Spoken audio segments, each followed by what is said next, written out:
Well, it was the Battle of Bell Street in round 5 of the VFL. The Northern Blues were hosting the Coburg Lions. Reece, they'd met each other 149 times in the past, and it was 73 wins each with 3 draws. Today was a big occasion, I think, for everybody, in particular Coburg, because they were looking for their first win as a standalone club again, having spent 11 years with Richmond, and they started the better.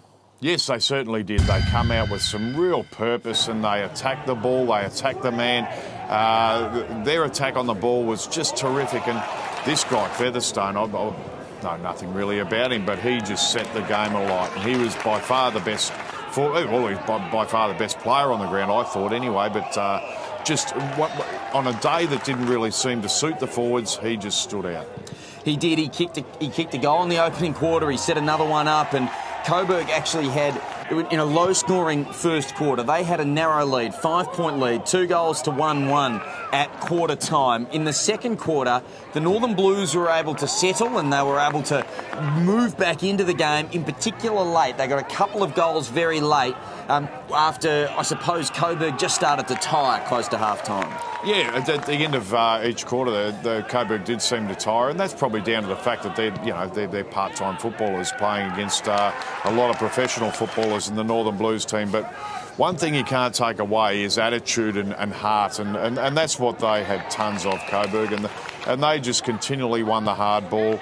They were just by far the best team all day on the day and deserved winners. Well, the rain came at half-time and it made a bit of a scrap in the third quarter. This goal from Joel Wilkinson early in time on in the third quarter, he tried to inspire his teammates, and it did for a moment, but they weren't. That challenge was snuffed out by a couple of late goals from Daniel Cooper, who we saw snapping one there, and then Coulson got one at the 27-minute mark.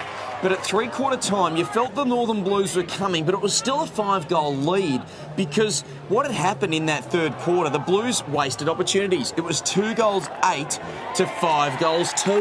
Yeah, and bad kicking, as you mentioned during the call, is bad football. But look, the Blues, they were able to come out in the final quarter and get a couple of goals on it, and they looked like they might have been able to really just lift enough. And we see Armfield, I think it was, here kicking a goal, and that was 2 goals in a minute and a half to start the quarter.